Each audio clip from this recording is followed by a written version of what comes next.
Hello everybody, it's been too long since I made the last video, so now that I'm back having my own room right here, decided to make a video. And today I want to talk about occupation.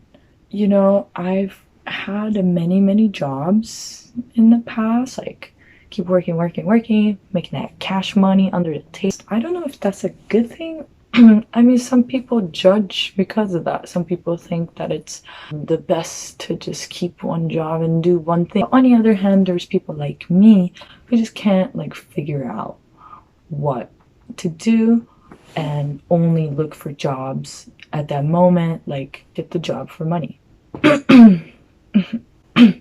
So I wanted to talk about my first job, working at a restaurant, 14, in a Brazilian restaurant, Brazilian churrascaria. And then I worked in a Pizza Hut kitchen. I went back into Brazilian restaurant for like 6 months. Went into a gyudon place called Matsuya. If you don't know what gyudon is, it's a beef on top of rice, basically. It's a fast food in Japan. It's very cheap and everything. So I did that while working at a bar. I was like 17, 18. I had like 2 jobs going in high school. But, you know, piled up a little money. And I went to America. I went to America in a Brazilian restaurant in St. Louis, Missouri. After the Japanese pub, sleeping on a couch, I went up to Green Bay, Wisconsin. So there, I started working as a car wash attendant. So I just dried all the car at PDQ car wash. After that, I started doing translation for the book. And then after that, I went into construction. So I started doing like puttying or plastering. Also, I laid sod all over apartment complex, like huge apartment complex, like carrying 25 pounds of sod and just laying it from like 4:30 a.m. all the way 12 hours, just like keep working. And then after that, I became a Sirius XM technical support. So I did that on the call. That was $10 an hour, you know, answering calls, and sold Sirius XM radios.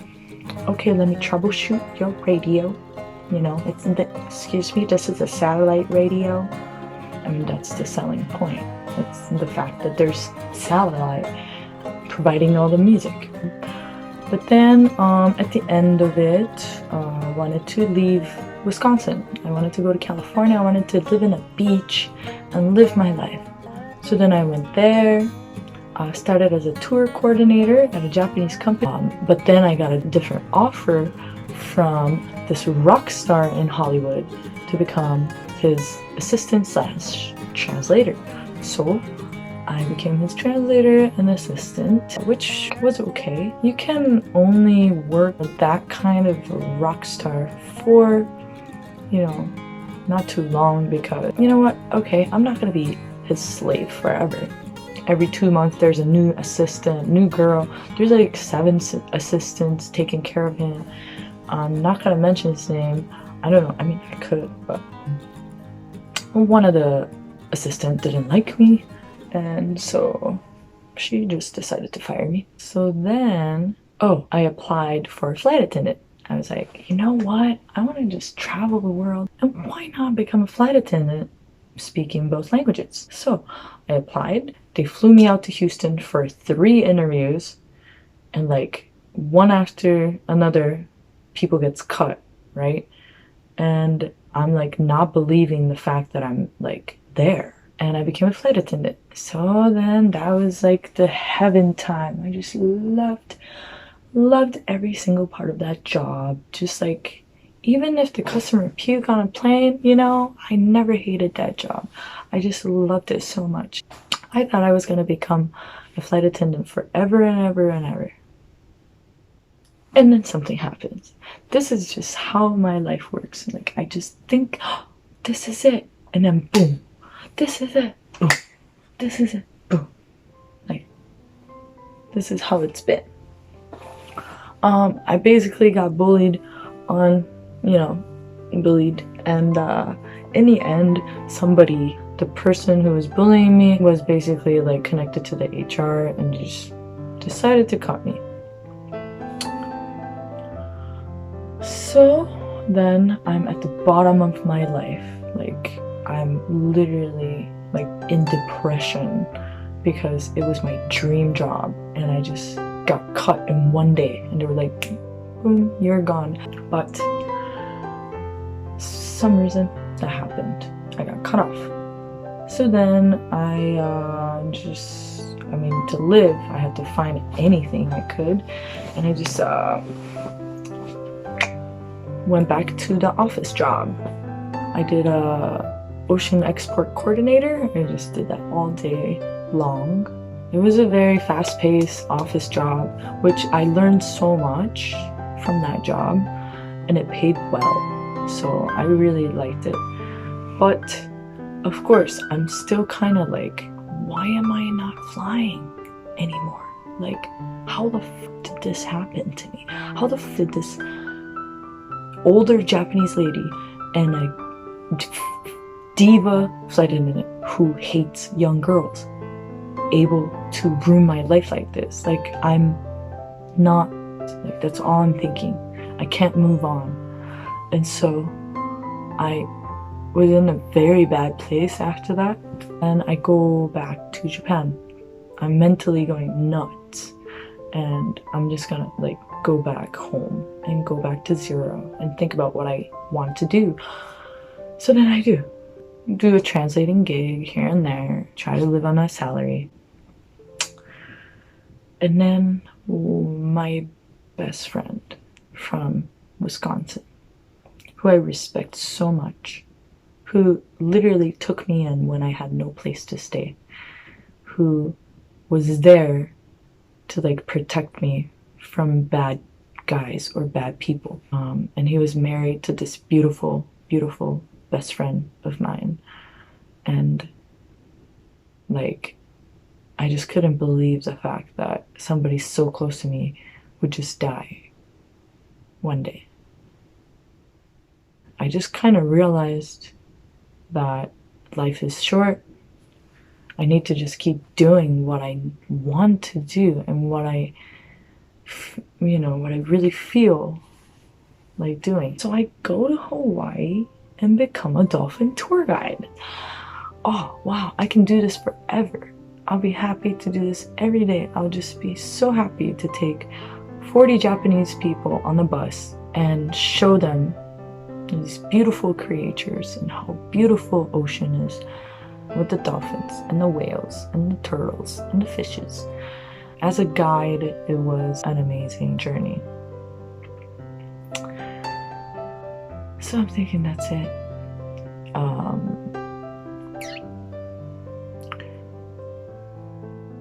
Basically, a CEO with same age as mine, spoiled kid, who just got this company from his dad. One day, he calls another guy to call me to fire me, which was a really bitch move after that. So I come back to Japan again, and what do? I go into the office. Like,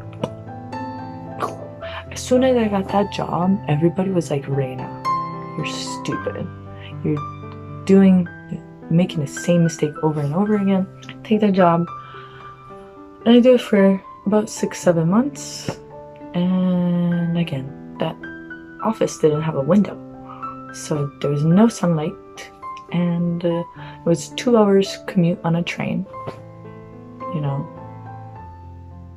And it's fun. It's really fun. Actually, I want to make another video about that job that I was doing and how interesting it was. But in the end, just no sunlight. I couldn't do it. And at this point, after all these jobs, I'm just lost. I'm just completely lost. Like, what the being 27, not knowing what I can do or what I can't do, or what makes me feel this way or what makes me not feel this way. Like, I just felt really lost. So then I go traveling because I made pretty good money with this office job for the past 6 months. I just take that money and go traveling. Asia, which was a really good idea. I met so many interesting people from all over the world and has amazing food, just beautiful ocean, beautiful jungle, and the Muay Thai training, and being stuck on a temple for 10 days without talking or looking. That's why I did that. It was because of all these past that's coming at me, and I have to do something about it to keep myself sane. So I had that thinking time, and I came back, and I'm still kind of barely living on a translation gig. I got a canyoning guide / office job, which was amazing. I really enjoyed being there, soothing. And then now I'm here in this beautiful hotel making a video, very long video, and I should be sleeping. So I'll make another video again to add on this video. So yeah, now I'm editing this video. This video was shot back in 2019, like October, while I was working at a Rugby World Cup. Yeah, just one day I was like, how did I get here, you know? Like, I had so many crazy occupations. Like, the beginning of the video was really hard to understand for myself too. Like, yeah, it was crazy. Like, it went from, you know, restaurant to customer service to, oh, I forgot about a car wash, to restaurant, again, fast food, to translating a book, to flight attendant, oh, travel agent, dolphin tour guide, import, export. It's just like so many occupations. Like, obviously I don't know who I am or what I can do or what I'm capable of, to be honest. Like, and you know what? It doesn't help that my only sibling is like sticking to one thing this whole time. So I always compared myself, and of course my, you know, mom or like, you know, they would compare it like, why can't you keep one job? Like, Reina, you really need a career. Like, you're not a 21-year-old anymore. And I get it, but also like, yeah, and I blame myself for it like my whole entire life, like up to really, really recently. But now I'm really kind of getting to the point where it's like, dude, I can't change my past. I already done that. And now I'm here after learning all those different kind of skills. I mean, like, if you look at it on the flip side, maybe I'm just like being really, I don't know, weird about it, but if you look at it on the flip side, there's also like those skills that I acquired from all those jobs that I'm using at the moment, you know? It's all just part of me. Like, you just have to come to an acceptance, and like, I just came to this like, yeah, accepting myself. Like, obviously I want to build a career. Like, every single job that I took there, except for office job with no windows, like, I really meant it to be like, oh, this is my life. Like, this is my career. Like, that's what I thought too. But also, like, life doesn't happen as it planned, as always. Like, I mean, my original plan when I first went to America was to graduate from university 4 years and go to Spain and be fluent in Spanish by the time I graduate university and da da da. But in the end, life doesn't go as planned, and I didn't graduate school, which I really want to go back to still, of course. But anyway, what did you think about it? I want to hear what you honestly thought about, you know, in the comments. And yeah, and now I'm working for Olympics in Tokyo, but with the coronavirus, I don't even know what's gonna happen. Like, I mean, like, the headquarter is like, are we gonna cancel this Olympic? Canceling Olympic? Are you serious? For this virus? Like, this virus has so much power right now, and like, it's taking over everybody's brain space, and like way too many people are talking about it. The media is going crazy. I feel like China did it on purpose. No, maybe. I don't know. Like, before the Olympics, just to fuck Japan. I don't know. But, like, there's so many opinions about it. It is killing a lot of people, and I understand it's a really sad thing, but it's like, yeah. It's literally taking over TV time, brain space, newspaper. Like, God, okay, we know. I don't know. Anyway. I would definitely keep making videos, but it's just like taking so much time for me to edit. I'm sorry for the wait, but I'm back, and I hope you guys liked the video. I hope to see you in the next video, and have a good day, afternoon, evening. Love you.